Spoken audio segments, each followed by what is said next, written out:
என் இணைய தமிழ் நண்பர்களுக்கு புரிசேரா சுந்தரின் அன்பான வணக்கங்கள். இன்னைக்கு இந்த பீகார் ஸ்டேட் எலெக்ஷன் ப்ளஸ் மத்திய அரசாங்கம் ப்ளஸ் ஸ்டாக் மார்க்கெட் இதை பற்றிலாம் பேச போகிறோம். முதல்ல பங்குச்சந்தை. நம்முடைய பங்குச்சந்தை கடந்த ஓராண்டு காலமாக சரியாக பர்ஃபார்ம் பண்ணலை. உலகத்திலேயே ஒஸ்ட் பர்ஃபார்மிங் மார்க்கெட் அப்படின்னு கேட்டிங்கன்னா அது நம்ம மார்க்கெட் தான். செப்டம்பர் போன வருஷம் செப்டம்பர் மாதம் கடைசியில் நிஃப்டி ஒரு கிட்டத்தட்ட 26,300 அப்படின்னு போனது. ஒரு வருஷம் முடிஞ்சோம், கிட்டத்தட்ட ஒரு வருஷம் ஒரு மாதம்னே சொல்லலாம், 13 மாதங்கள் கழிச்சு பார்த்திங்கன்னா நிஃப்டி ஒரு நெகட்டிவ் ரிட்டர்ன் தான் கொடுத்துருக்கு. இதே காலகட்டத்தில் தங்கம் கிட்டத்தட்ட 60 முதல் 65% ரிட்டர்ன் கொடுத்துருக்கு. வெள்ளி கிட்டத்தட்ட 65 முதல் 70% ரிட்டர்ன் கொடுத்துருக்கு. ஆனால் பங்குச்சந்தைகள் ரிட்டர்ன் மைனஸில் தான் இருக்குது. நம்முடைய பங்குச்சந்தைகள் ஓராண்டு காலகட்டத்தில் நெகட்டிவ் ரிட்டர்ன் கொடுத்தது ரொம்ப ரொம்ப ரொம்ப ரேர். பொதுவாக நீங்கள் பணத்தை வங்கியில் வைப்பு நிதியில் வச்சுருந்தாலே ஒரு 7-8% வட்டி கிடைக்கும். பங்குச்சந்தையில் ரிஸ்க் எடுத்து முதலீடு பண்ணுறீங்க, அப்போது அதில் கொஞ்சம் அந்த ரிஸ்க்கு ஏற்ற ரிவார்டு கொஞ்சமாவது கூடுதலாக கிடைக்கணும். ஸோ ஹிஸ்டாரிக்கலாக பார்த்திங்கன்னா கடந்த 25-30 வருஷமாகவே சராசரியாக இந்திய பங்குச்சந்தைகள் ஒரு 10% மேலே தான் போயிருக்கு. ஏதோ ஒரு காலகட்டத்தில் ஒரு கரோனா வைரஸு அல்லது லீமன் பிரதர் கொலாப்ஸு அந்த மாதிரி ஏதாவது ஒரு நெகட்டிவான ஒரு விஷயங்கள் நடந்து அதனால் பங்குச்சந்தைகள் இறங்கியிருந்தால் அது ஓரளவு ஒத்துக்கலாம். பட் இப்போது பார்த்திங்கன்னா சரி ஓகே, இந்த தடவை ட்ரம்ப் வந்திருக்கிறாரு, இந்தியாவுக்கு எதிராக நிறைய டேரிஃப் அனௌன்ஸ் பண்ணியிருக்காரு, அதனால் பங்குச்சந்தைகள் இறங்குச்சு அப்படின்னு சொன்னாலுமே, பட்டு பார்த்திங்கன்னா ஒரு லீமன் பிரதர் கொலாப்ஸ் வந்தப்போ உலகம் முழுக்க பங்குச்சந்தைகள் இறங்குச்சு. கரோனா வைரஸ் வந்தப்போ உலகம் முழுக்க பங்குச்சந்தைகள் இறங்குச்சு. ஆனால் இந்த ட்ரம்ப்பினுடைய டேரிஃபை மீறி உலகத்தில் இருக்கிற எல்லா பங்குச்சந்தையும் ஆல் டைம் ஹையில் தான் இருக்குது. ஒரு உதாரணத்துக்கு பார்க்கணுன்னா, இந்த ட்ரம்ப் டேரிஃபு எப்போ ஆரம்பிச்சதோ அப்போ அந்த மாதத்தில் இருந்ததோட அது பிப்ரவரி மார்ச்னு நினைக்கிறேன். அதை விட இப்போ கிட்டத்தட்ட அமெரிக்க பங்குச்சந்தைகள் கிட்டத்தட்ட 10% மேலே தான் போயிருக்கு. ஸோ உலகத்தில் இருக்கிற எந்த நாடுமே நெகட்டிவாக ரியாக்ட் பண்ணாதப்போ இந்திய பங்குச்சந்தை மட்டும் இதுக்காக நெகட்டிவாக ரியாக்ட் பண்ணணும், அது ஒரு கேள்வி. ரெண்டாவது, ஒரு இந்த ஆகஸ்ட் மாதம் 15ஆம் தேதி பாரத பிரதமர் பேசும்போது என்ன சொன்னார், ஜிஎஸ்டி குறைப்போம் அப்படின்னு சொன்னார். இந்த ஜிஎஸ்டி குறைச்சது 28லேருந்து 18, 12லேருந்து 5 குறைச்சது ஒரு மிகப்பெரிய ரீஃபார்ம். அதாவது இந்திய வரலாற்றிலேயே, அதாவது பிஜேபி பீரியடில் 2019 கார்ப்பரேட் டேக்ஸ் குறைச்சாங்க. அதுதான் பிக்கஸ்ட் ரீஃபார்ம் சொல்லலாம். இது ஒரு செகண்ட் பிக்கஸ்ட் ரீஃபார்ம் அப்படின்னு சொல்லலாம். பட் அப்பவும் பார்த்தீங்கன்னா பங்குச்சந்தையில் ஒரு நாள் ஏறிச்சு, மறுநாள் இறங்கிடுச்சு. ஒரு 2 நாளைக்கு முன்னாடி ஒன்றை செய்தி வந்ததுன்னா, அமெரிக்கா இந்தியாவுக்கு எதிராக 25% டேரிஃபும், கச்சா எண்ணெய் ரஷ்யா கிட்டேருந்து கச்சா எண்ணெய் வாங்குறதுனால கூடுதலாக ஒரு 25% சேர்த்து மொத்தம் 50% இந்தியாவுக்கு எதிரான டேரிஃப் இப்போ இருக்குது. இதை எப்போ நீங்கள் ரஷ்யா கிட்டேருந்து கச்சா எண்ணெய் வாங்குறதை நிறுத்துறீங்களோ அன்றைக்கே அந்த கூடுதலான 25% குறைந்து விடும் அப்படின்னு சொல்லியிருந்தாங்க. இப்போது 2 நாளைக்கு முன்னாடி ட்ரம்ப் என்ன சொல்லியிருந்தார், பாரத பிரதமர்கிட்ட நான் பேசியிருந்தேன், அவர் ரஷ்யா கிட்டேருந்து கச்சா எண்ணெயை வாங்குறத படிப்படியாக குறைச்சிட்றேன்னு சொல்லியிருக்கிறாரு அப்படின்னு சொல்லியிருக்கிறாங்க. இந்திய தரப்புலேருந்து அதை பற்றி எதுவும் சொல்லலை, ஏன்னா சொல்ல மாட்டாங்க. ஏன்னா இதை இந்திய தரப்புலேருந்து சொன்னாங்கன்னா எதிர்கட்சிகள்லாம் ஆளுங்கட்சியை கேள்வி கேட்க ஆரம்பிச்சுருவாங்க. ஓ, அமெரிக்காவோட மிரட்டலுக்கு பயந்து தான் நீங்கள் நிறுத்துறீங்களா அப்படின்னு சொல்லிட்டு. அப்போ இந்தியாவில் என்ன சொல்லுவாங்கன்னா, நாங்கள் இதில் தலையிடுறதில்ல, ஆயில் மார்க்கெட்டிங் கம்பெனிஸை முடிவு பண்ணிப்பாங்க, அவங்க எங்கே லாபமாக இருக்கோ அங்கே வாங்குவாங்க, இப்போதைக்கு ரஷ்யா கிட்டேருந்து வாங்குறதுனால பெருசாக லாபம் இல்லை அப்படிங்கிறதுனால அவங்க ரஷ்யா கிட்டேருந்து வாங்குறதை நிறுத்திட்டு மற்ற நாடுகள்கிட்டேருந்து வாங்க ஆரம்பிப்பாங்க அப்படின்ற மாதிரி எதையாவது ஒரு கதையை சொல்லி ஒரு ட்ரம்ப் டீலுக்கு ரெடி பண்ணிவிடுவாங்க. ஏன்னா படிப்படியாக குறைக்கிறேன்னு சொன்னால் தானே ஒரு இவங்களுக்கு ஒரு என்ன சொல்கிறது, ஒரு அவமானம் இருக்காது. அதனால் டீல் உடனடியாக ஒரே நாளில் பண்ண மாட்டாங்க. ஸோ மேபி ஒரு மாதம் ஒரு 4-5 வாரம் கழித்து பண்ணுவாங்க. அப்போது அமெரிக்கா சொன்னதும் சரியாக போயிடும், படிப்படியாக குறைச்சிட்டாங்கன்ட்டு. ஸோ அதனால் எப்படியும் அடுத்த 2 மாதங்களுக்குள்ளார அந்த ட்ரம்ப்பினுடைய டீல் சைன் ஆகிறதுக்கு வாய்ப்புகள் நிறைய இருக்குது. ஒரு பத்திரிகை செய்தி என்ன சொல்லுதுன்னா, இது 50%லேருந்து 15% வரைக்கும் வருவதற்கு வாய்ப்புகள் நிறைய இருக்குது அப்படிங்கிற மாதிரியும் சொல்கிறாங்க. ஸோ ஜிஎஸ்டியும் குறைச்சிருக்கிறாங்க. இப்போது அமெரிக்கா கூட டீலும் ஒர்க் அவுட் பண்ணிட்டு இருக்கிறாங்க. அப்படின்னா நம்முடைய பங்குச்சந்தைகள் நல்லா பர்ஃபார்ம் பண்ணியிருக்கணும். ஒரு அதிகபட்சம் வேணால் போன வருஷத்துலேருந்து இந்த வருஷம் அந்த எஃப்டி ரிட்டர்னுக்கு ஈக்குவலாக பங்குச்சந்தை ஏறணும்னு சொன்னாலே இந்நேரம் 28,000 தாண்டி போயிருக்கணும் நிஃப்டி. அது 28,000 இல்லை, போன வருஷம் ஹையான 26,300 தாண்டலை. ரொம்ப பெரிய பிரச்சனையாக இருக்குது. ஸோ அப்போ ஒரு கேள்வி வருது, எதனால் இந்தியா இவ்வளவு அண்டர் பர்ஃபார்மன்ஸில் இருக்குது? என்டையர் வேர்ல்டு மார்க்கெட்ஸு நல்லா இருக்கும்போது ஜப்பானீஸ் பங்குச்சந்தைகள்லாம் பாருங்கள், பல பங்குச்சந்தைகள்லாம் 25%, 30% அப்படின்ற அளவுக்கு ஏற்றம் கண்டு இருக்கிறது கடந்த ஒரு வருஷத்தில். அப்படி இருக்கும்போது நம்முடைய பங்குச்சந்தைகள், குறிப்பாக வெளிநாட்டு முதலீட்டாளர்கள் தொடர்ந்து பங்குகளை விற்றுக்கின வராங்க. ஸோ இதுக்கு என்ன காரணம் இருக்க முடியும் அப்படின்னு கேட்டிங்கன்னா, எனக்கு தெரிஞ்சு இதுக்கு ஒரு அரசியல் காரணம் மட்டும்தான் இருக்க முடியும். அது என்ன அரசியல் காரணம்? நம்ம கொஞ்சம் பழைய ஹிஸ்ட்ரி பார்த்துருவோம். 2024 பார்லிமெண்ட் எலெக்ஷன், அதுக்கு ஒரு 6 மாதத்துக்கு முன்னாடி 5 ஸ்டேட் எலெக்ஷன். அந்த 5 ஸ்டேட் எலெக்ஷனில் பிஜேபி பெருசாக வெற்றி பெறாது அப்படின்னு எதிர்பார்த்தாங்க. அது பெருசாக வெற்றி பெறலைனால் அது பார்லிமெண்ட் எலெக்ஷனில் எதிரொலிக்கும். ஏன்னா ஆல்ரெடி 2 தடவை பிஜேபி ஆட்சியில் இருந்துட்டாங்க, ஆன்டி இன்குபன்சி இருக்கும்.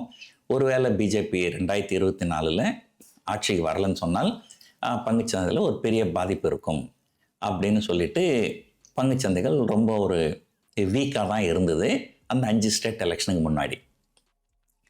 அந்த 5 ஸ்டேட் எலெக்ஷன் முடிஞ்சதுக்கப்புறம் அது என்ன ஆச்சு, அந்த பிஜேபி எதிர்பார்த்ததோட நல்லா பர்ஃபார்ம் பண்ணியிருந்தாங்க. அதனால் பார்த்தீங்கன்னா அந்த 2023 நவம்பர், டிசம்பர் அந்த 2 மாதத்தில் மட்டுமே நிஃப்டி கிட்டத்தட்ட 3000 புள்ளிகள் ஏறி இருந்தது. அது கிட்டத்தட்ட 15% ஏற்றம். 15% 2 மாதத்தில். பட் அந்த 15%ம் இந்த 5 ஸ்டேட் எலெக்ஷனால தான் வந்ததா அப்படின்னு கேட்டால் அப்படி இல்லைன்னு தான் சொல்ல முடியும். ஏன்னு சொன்னால் அதே காலகட்டத்தில் அமெரிக்காவில் வட்டி வீதங்களை குறைப்போம்னு சொல்லியிருந்தாங்க. அது ஒரு நல்ல விஷயமா இருந்ததால் உலகம் முழுக்க பங்குச்சந்தைகள் ஏறிச்சு. ஸோ நம்முடைய பங்குச்சந்தைகள் 2 மாதத்தில் 15% ஏற்றம் கண்டது. அது ஒட்டுமொத்தமாக இந்த 5 மாநில தேர்தல்களுடைய ரிசல்ட் மட்டும் இல்லை, அமெரிக்காவில் வட்டி வீதங்கள் குறைக்கிறேன்னு சொன்னதும்.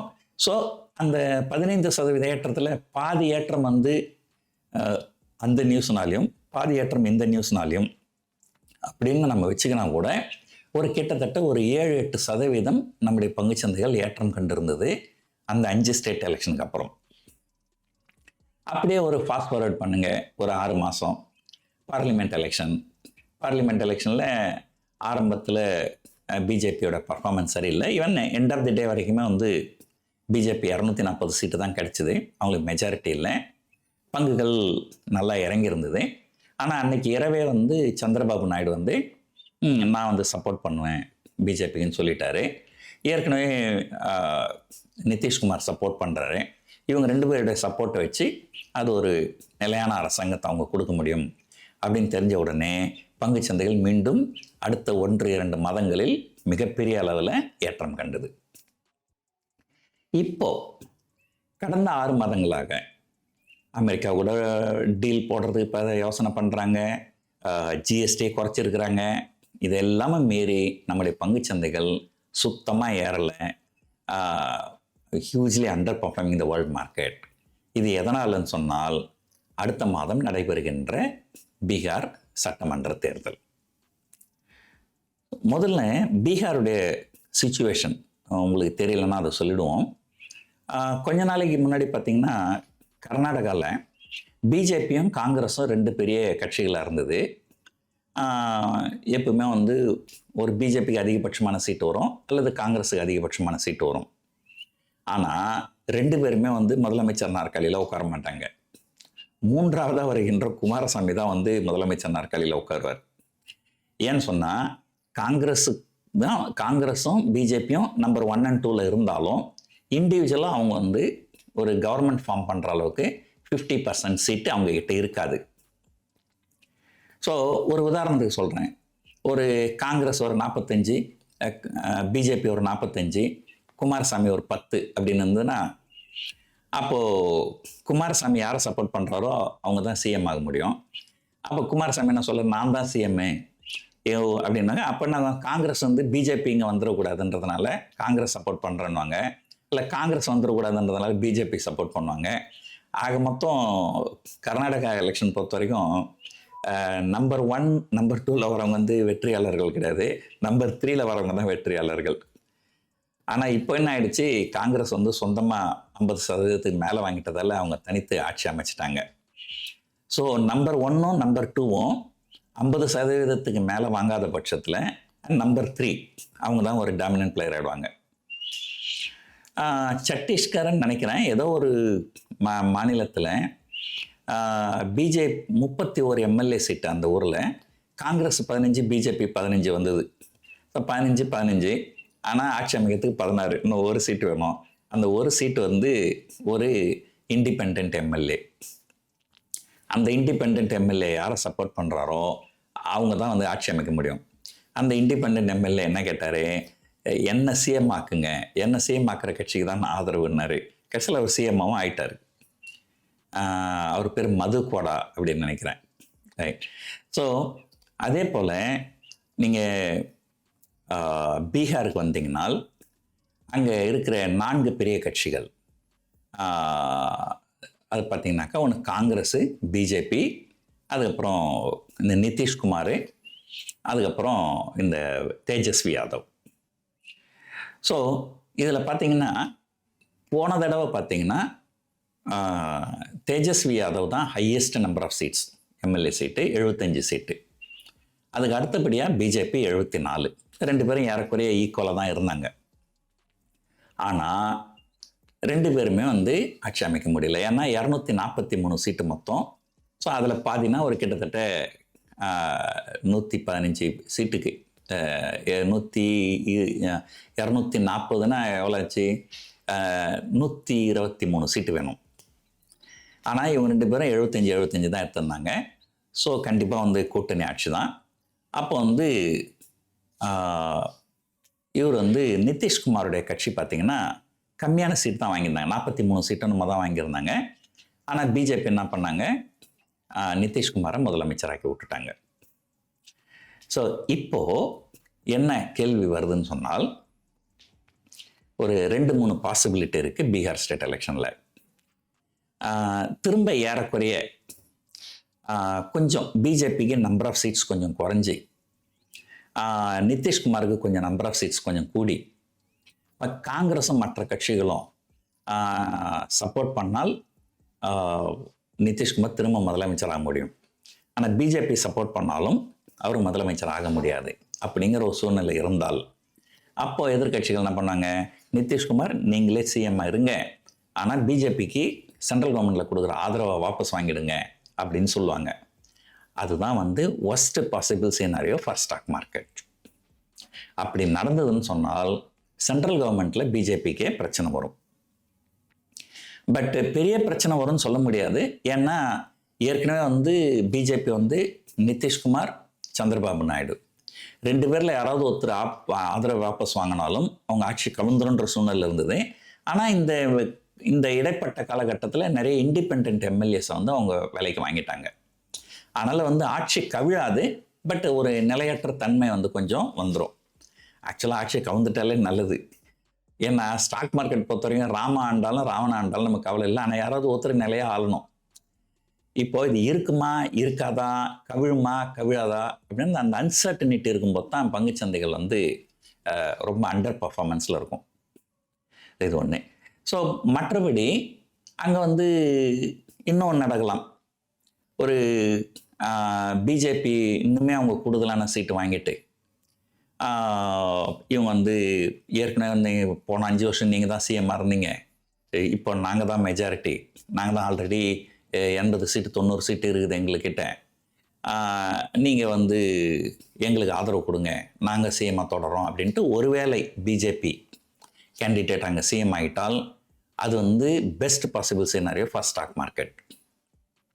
சரி, பிஜேபி எதையாவது சாம பேத தான தண்டம்னு பண்ணி எப்படி இருந்தாலும் இவங்க ஆட்சிக்கு வந்துடுவாங்க அடுத்த தடவையும் அப்படின்னு பங்குச்சந்தைகள் ஒரு மிகப்பெரிய ஏற்றத்தை நோக்கி போகிறதுக்கு வாய்ப்புகள் இருக்குது. ஸோ பார்ப்போம், பீகார் ஸ்டேட் எலெக்ஷன் ரிசல்ட் எப்படி வரப்போகுது. அங்கே கள நிலவரம் நமக்கு தெரியாது. இங்கே எப்படி ஒரு ஜோக்கர் உள்ளே பூந்து மொத்த ஆட்டத்தையும் கலைக்கிறாரோ அதே போல் அங்கே வந்து பிரசாந்த் கிஷோர்னு ஒரு ஜோக்கர் உள்ளே பூந்து அங்கே வேற ஒரு பெரிய ஆட்டத்தை கலைச்சின்னு இருக்கிறாரு. ஸோ அது ஆட்டம் கலையுமா, இது என்ன நடக்கும் அப்படின்றதெல்லாம் நமக்கு தெரியாது. நம்ம வந்து நவம்பர் 14ஆம் தேதி ரிசல்ட் வருதுன்னு நினைக்கிறேன். ஸோ அதனால தான் வந்து பங்குச்சந்தைகள் சரியாக பர்ஃபார்ம் பண்ணலையோ அப்படிங்கிற ஒரு சந்தேகம் எனக்கு இருக்குது. இன்னும் 2-3 வாரத்தில் அந்த பீகார் ஸ்டேட் எலெக்ஷனுடைய ரிசல்ட் வந்துடும். இப்போ ஒரு கேள்வி கேட்கலாம், ஏங்க ஒரு ஸ்டேட் எலெக்ஷன் ஒரு பெரிய முக்கியமா அப்படின்னு கேட்டிங்கன்னா, அடுத்த வருஷம் தமிழ்நாட்டில் எலெக்ஷன் நடக்க போகுது, அதுக்கும் பங்குச்சந்தைக்கும் எந்த சம்மந்தமும் கிடையாது. ஏன்னா தமிழ்நாட்டில் யார் ஜெயித்தாலுமே அது வந்து ஒரு சென்ட்ரல் கவர்மெண்ட்டை பாதிக்கப்பட போகிறது கிடையாது. ஆனால் பீகார் எலெக்ஷன் அப்படி கிடையாது. ஏன்னா பீகாரில் நிதிஷ்குமாரோடைய ஆதரவோடு தான் அங்கே பிஜேபி ஆட்சியில் இருக்குது. அந்த பீகாரில் நிதிஷ்குமார் ஆதரவு வாபஸ் வாங்கிட்டார்னால் அங்கே சென்ட்ரல் கவர்மெண்ட்டில் ஒரு கைண்ட் ஆஃப் இன்ஸ்டெபிலிட்டி வந்துடும். ஸோ அந்த பிரச்சனைலாம் வந்து தமிழ்நாட்டில் கிடையாது. ஸோ மற்ற மாநிலங்களில் கிடையாது. ஆனால் இன்னும் கேட்டிங்கன்னா உத்தரப்பிரதேஷ், பீகார் இந்த 2 மாநிலங்கள்லேருந்து தான் அதிகபட்சமான எம்பிக்கள் வந்து நாடாளுமன்றத்துக்கு போகிறாங்க. அதனால் அந்த 2 மாநிலத்தையும் கொஞ்சம் உத்து கவனிப்பாங்க. மற்ற மாநிலங்கள் அவ்வளோ இது இருக்காது. குஜராத் வந்து ரொம்ப கவனிப்பாங்க, ஏன்னா அது வந்து பிரைம் மினிஸ்டரோட ஹோம் ஸ்டேட் அது. ஸோ மற்ற மாநிலங்கள் பற்றி கவலை இல்லை. பீகார் எலெக்ஷன் வந்து ஒரு மிகப்பெரிய தாக்கத்தை ஏற்படுத்தும். ஸோ பீகார் எலெக்ஷன் முடிஞ்சு அதனுடைய ரிசல்ட் வந்து ஸ்டாக் மார்க்கெட்டுக்கு ஃபேவரபுளாக வந்தால் நிஃப்டி டிசம்பர் மாதத்துக்குள்ளாரவே 27,000 தாண்டி போவதற்கு வாய்ப்புகள் நிறைய இருக்குது. அப்படி இல்லைன்னா என்ன நடக்கும் அப்படின்னா பெருசாக இறங்காது. ஏன்னா அது ஏறவில்லை, ஏறினா தானே இறங்கிறதுக்கு. ஸோ ஒரு நெகட்டிவ் நியூஸ் எதிர்பார்த்து மார்க்கெட் ஏற மாட்டேங்குது. அது நெகட்டிவ் நியூஸே வந்தால் அங்கேருந்து பெருசாக இறங்காது. ஆனால் பாசிட்டிவ் நியூஸ் வந்தால் பெரிய அளவில் ஏறும். ஸோ பார்ப்போம் இந்த டிசம்பர் மாதம் நிஃப்டி 27,000 தாண்டுகிறதா இல்லையா அப்படின்ட்டு. இந்த வீடியோ உங்களுக்கு ரொம்ப பிடிச்சிருக்குன்னு நினைக்கிறேன். இவ்வளோ நேரம் பொறுமையாக பார்த்ததுக்கு நன்றி, வணக்கம்.